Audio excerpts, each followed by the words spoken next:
आत्मीय भाइयों और बहनों, आपको पुस्तक प्राण घातक विषण गायत्री मंत्र के यो अक्षर की व्याख्या यो लेखक पंडित श्री राम शर्मा आचार्य पढ़कर सुनाते हैं आपको। पृष्ठ 21 से अभक्ष्य पदार्थों का सेवन। आइए सुनते हैं। मांस विष तो नहीं है, किंतु इससे भी अनेक दोष उत्पन्न होते हैं जो शरीर और स्वास्थ्य के लिए घातक हैं।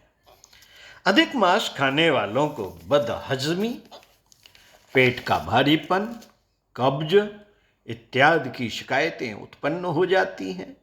वैसे भी मांस उत्तेजक पदार्थ है और जब उसकी आदत पड़ जाती है तो उसके बिना शरीर में भारीपन और आलस्य रहता है तथा किसी काम में मन नहीं लगता। अनेक बार रोगी पशुओं का मांस खाने में आ जाता है, जिससे मनुष्य को भी वे रोग पैदा हो जाते हैं। उदाहरण के निमित्त कितने ही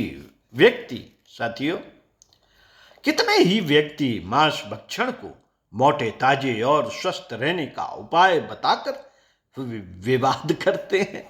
ऐसे मांसाहारी उन त्रुटियों को नहीं जानते जिनका उल्लेख ऊपर किया गया है।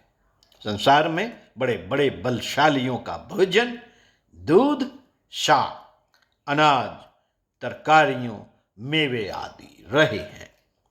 उदाहरण के निमित्त संसार प्रसिद्ध विचारक, नाटककार जॉर्ज बर्नार्ड शॉ को ही देखिए। शॉ के डॉक्टरों ने कहा था कि मांस बिना तुम मर जाओगे। उन्होंने निर्भीकता पूर्वक उत्तर दिया, अच्छा, हमें केवल प्रयोग करके ही देखना चाहिए। यदि मैं जीवित रहा तो आशा करता हूं कि आप भी निरामिष भोजी हो जाएंगे। बर्नार्ड शॉ दीर्घ काल तक शाक, तरकारियों और फलों पर जीवित रहे। मुनि तथा योगी जन सदा मांस से दूर रहे और दीर्घ काल तक स्वास्थ्य का आनंद लेते रहे। फिर हम मांस क्यों खाएं? साथियों, आजकल देशी विदेशी सज्जन शक्ति के लिए अंडे खाने को सलाह दिया करते हैं। उनकी राय में अंडे के समान पोषण करने वाला अन्य कोई पदार्थ नहीं है। कुछ महानुभाव अंडे खाने में जीव हत्या नहीं समझते, फल से उसकी तुलना किया करते हैं। वास्तव में अंडा हितकारी नहीं है अंडा। इस संबंध में कुछ विलायती डॉक्टरों ने कहा है कि मुर्गी के मांस और अंडे में एक प्रकार की विषैली एल्यूमिन पाई जाती है जो जिगर और आंतड़ियों को खराब करती है और बहुत ही हानिकारक है। अंडे में जर्दी होती है, उसमें नमक, चूना, लोहा और विटामिन सभी पदार्थ रहते हैं। यह पदार्थ बच्चों के पोषण के लिए भगवान ने भर दिए हैं। बहुत से लोगों ने यह समझ लिया है कि ये चीजें दूध की तरह खाने की हैं, किंतु यह उनकी भूल है साथियों। अंडे में जो प्रोटीन होता है वह दूध के प्रोटीन से कम दर्जे का है, क्योंकि उसके पाचन में बड़ी कठिनाइयां आ पड़ती हैं। अधिकतर तो वह सड़कर खाने के योग्य न रहकर हानिकारक भी हो जाती है। दूध तो रखा रहने पर जम जाता है और खट्टा भी हो जाता है, परंतु अंडा खाने में खराब मालूम होता है और हानिकारक हो जाता है। इसके विपरीत खट्टा या जमाया हुआ दूध अधिकांश लोगों को ताजे दूध की अपेक्षा अधिक रुचिकर और सुपाच्य हो जाता है। दूध का यह गुण मिठास के कारण है जो अंडे में होता ही नहीं। भोजन के साथ आधा सेर दूध अंडे और मांस के बिना ही प्रोटीन पर्याप्त मात्रा में पहुंचा देता है। यूरोपीय देशों में मक्खन निकालने के पश्चात मक्खनियां दूध प्रायः जानवरों को खिलाया या फेंक दिया जाता है। यूरोपीय देशों में मक्खन निकालने के पश्चात मक्खनियां दूध प्रायः जानवरों को खिलाया या फेंक दिया जाता है। यदि वही दूध मनुष्य के खाने में काम में लिया जाए तो इस देश के लिए मांस से अधिक लाभदायक होगा।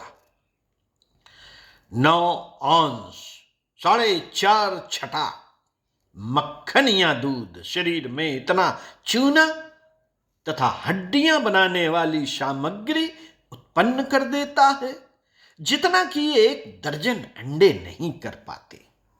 अंडे के खाने से पाचन तंत्र में सड़न उत्पन्न हो जाती है। इस सड़न से एक प्रकार के नशे जैसी स्थिति पैदा होती है। इससे जी मचलाता है, सर दर्द, मुंह में दुर्गंध आना तथा दूसरी ऐसी अन्य बीमारियां उत्पन्न हो जाती हैं। जिसके विपरीत दूध, बादाम, मूंगफली आदि से अंडे से अधिक प्रोटीन होता है। जितना दूध, बादाम आदि के प्रोटीन खाने पर आमाशय में पाचक रस बनाता है उतना अंडे के प्रोटीन से नहीं बनता। अंडे की कच्ची सफेदी पर पाचक रसों का कोई प्रभाव नहीं पड़ता और दूसरे भोजनों के पचने में भी रुकावट उत्पन्न होती है। साथियों,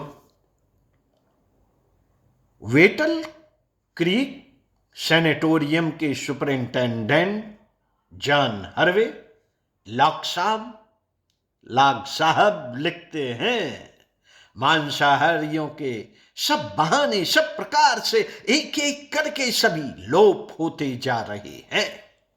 यथार्थ में वर्तमान समय में उनका किसी प्रकार का कोई भी बहाना किसी भी दशा में स्वीकार करने के योग्य नहीं है, जबकि अच्छे पौष्टिक और सात्विक पदार्थ खाने को मिल रहे हैं। जब अच्छे पौष्टिक और सात्विक पदार्थ खाने को मिल रहे हैं तो फिर मांसाहारी होने की क्या आवश्यकता? भोजन स्वाद के लिए या पेट भरने के लिए नहीं। मित्रों, भोजन स्वाद के लिए या पेट भरने के लिए नहीं है, वरन उसका उद्देश्य शरीर को ऐसी पोषक पदार्थ देना है जो निरोगता, स्फूर्ति एवं दीर्घ जीवन प्रदान करते हुए मन बुद्धि को स्वस्थ दिशा में विकसित करे। हर पदार्थ में स्थूल गुणों के साथ साथ एक सूक्ष्म गुण भी होता है। खाद्य पदार्थों के जो स्थूल गुण हैं उनका भला बुरा प्रभाव शरीर पर पड़ेगा और उनके जो सूक्ष्म गुण होंगे उनका प्रभाव मन बुद्धि पर पड़ेगा। इसी कुप्रभाव को ध्यान में रखकर ऋषियों ने अभक्ष्य भक्ष्य का निर्णय किया था। नशे मन और बुद्धि का नाश करने वाले हैं। शरीर पर उसका कोई छोटा मोटा लाभ भी होता हो तो भी उनके द्वारा मानसिक हानि अत्यधिक होने के कारण उन्हें त्याज्य ठहरा दिया गया। कहा जाता है कि तंबाकू भोजन पचाती है, चाय फुर्ती लाती है, शराब थकान मिटाती है, अफीम स्तंभन करती है, भांग मस्ती लाती है। यदि ये बातें आंशिक रूप से ठीक भी हों तो भी उनके विषैलेपन के कारण जो क्षति होती है, उसकी तुलना में यह लाभ अत्यंत ही तुच्छ है। इसके अतिरिक्त इन नशीली चीजों का मानसिक क्षेत्र पर जो भारी कुप्रभाव पड़ता है, उसकी हानि तो मनुष्य जीवन के उद्देश्य को ही नष्ट कर देने वाली है। हमको यह भली प्रकार समझ लेना चाहिए कि मनुष्य का हित सात्विक पदार्थों के सेवन में ही है। मांस, मदिरा, गांजा, भांग, चाय, तंबाकू आदि सभी पदार्थ तामसी होते हैं और इनके सेवन से मनुष्य की बुद्धि भ्रष्ट होकर विपरीत कार्यों की ओर रुचि उत्पन्न करती है। इनके द्वारा मनुष्य शारीरिक एवं मानसिक दृष्टि से निर्बल होता है और उसका आत्मिक पतन होता है। आत्मिक पतन होता है साथियों। इसलिए किसी भी कल्याणकारी व्यक्ति को इन निकृष्ट पदार्थों का सेवन नहीं करना चाहिए।